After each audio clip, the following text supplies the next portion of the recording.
assessment which actually utilize the 2 units, which is the scripting 2 units we have to finish in this semester, automation, and then we're going to write down the code using the JavaScript, HTML and CSS. You guys can start doing the documentation now if you want to, otherwise later on, doesn't matter. Let's talk about what's our plan. It's very important to understand the goal. SMART goal. What does SMART goal means?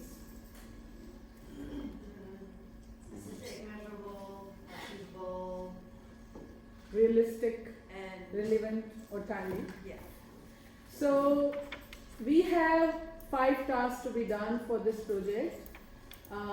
Firstly, we need to understand the requirement, planning and analyzing the requirement. Then you're going to start designing. Then once the designing is finished, then you're going to start creating the logic by writing a code and writing pseudocode. We will going to do the testing in the JavaScript. We will going to debug our code by putting the breakpoints and perform different ways to capture the data. And then we're going to finalize our script. So all together we have 5 tasks to be done. Our today's goal is specific goal, determining the scripting requirement.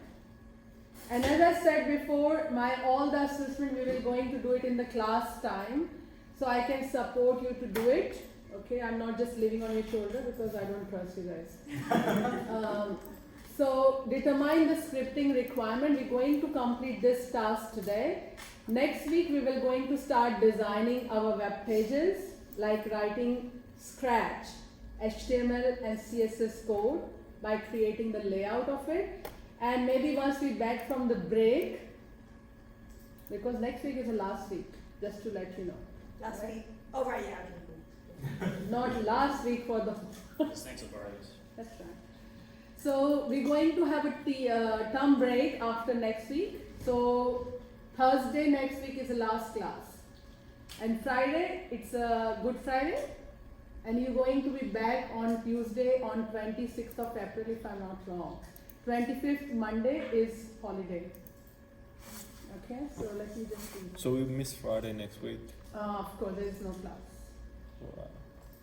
So that's So if you don't know, it's starting from 7th. 7th of April is a holiday. Good Friday. Okay. Do you guys have classes on Friday usually? yeah. So maybe your teacher will notify you with the changes, whatever the changes, because 100% it's a public holiday. Okay. So we're going to have a break for this week, if I'm not wrong, even 24th, check it on the calendar, I'm not sure, but that's what some of my students said in the morning. 24th is a holiday too, Monday. Okay, and Black Day maybe. So we're gonna be back on this class, 25th. So we're going to start writing this code on that day, and then we will be completing the testing and finalizing, and we're going to submit the document. The whole thing has to be submitted by 16th of May. Okay, so we have enough time, but well, don't underestimate, it's a big project. In terms of designing, it's big. In terms of writing the code, it's not that big because they're asking a very simple calculations. Okay. So what we're going to do first, we have to understand the requirement. What we're working on, requirement has to be clearly understood. So it's saying indicative time to complete this assessment, 3 hours in the class, 7 hours out of the class. We're utilizing all of them in the campus. We're going to learn also, it's not we only working on assessment. We're going to learn also the some concept, and after that 1 hour or something, we're going to utilize for the assessment task. Okay. Now, this is a scenario in front of you. You are working as an ICT technician as a part of the development group at Giros Enterprise. You all must be familiar with this case study, right? The software development team leader, Christina, has asked you to join the team to undertake programming work using JavaScript. So requirement is clearly mentioned. You're not allowed to use C#, even though you know how to do it.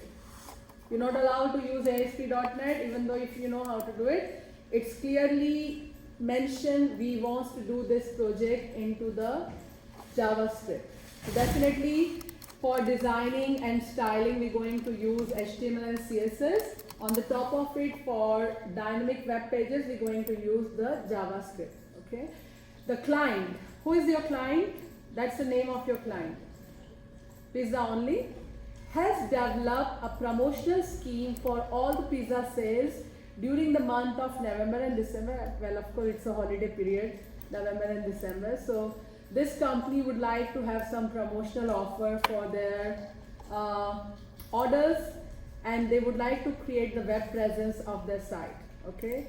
The manager of Pizza Only, Sean Jackson, has provided you with the following briefing document that has been given to you in the zip folder. Okay. So all the information regarding the client, who they are, what they do, what are the requirements given in this zip folder. We're going to see that shortly, which contains the requirement specification, and it also contains HTML. To be honest, the folder they gave for the HTML is nothing, just the blank document. Okay, so we're going to make something better than what they gave us. You will also need to follow the organization guidelines. It's quite important when you work on any project, you have to follow the guidelines given to you. You cannot just make the project as per your choice. You have to follow this standard and practice in order to complete the project. And it's not just for this subject. Any subject, any project you're going to work on, you have to follow organizational guideline. Maybe how to save your file, what should be the naming convention, what different policies and procedures we have to follow. You have to do that. Okay.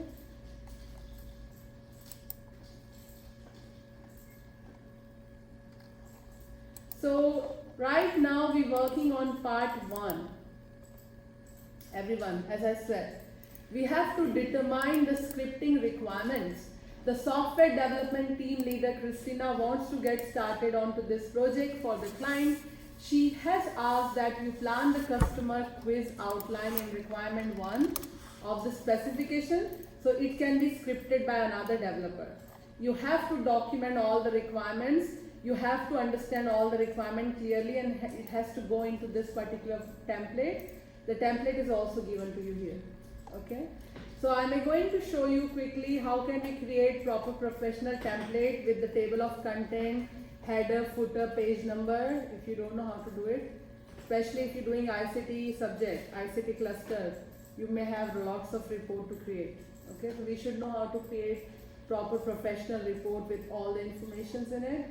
But right now we're just focusing here in this task. Okay. Now, can you all please open for me this zip folder?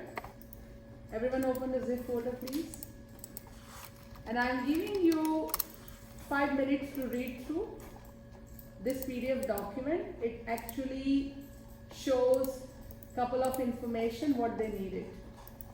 And they didn't give much information, so we can actually assume lots of information requirement by ourselves. Okay. So let's read through, and I'm going to ask you in 5 minutes what you understood by requirement 1. We're only focusing on requirement 1. We can also read requirement 2 right now, but we're not understanding the requirement 2 at this stage. And I will show you the working product. One of my best student work since last 2-3 years. I have saved it to show as a guidelines. So we can visualize what are the expectations, okay? Just give me 5 minutes and you guys read through.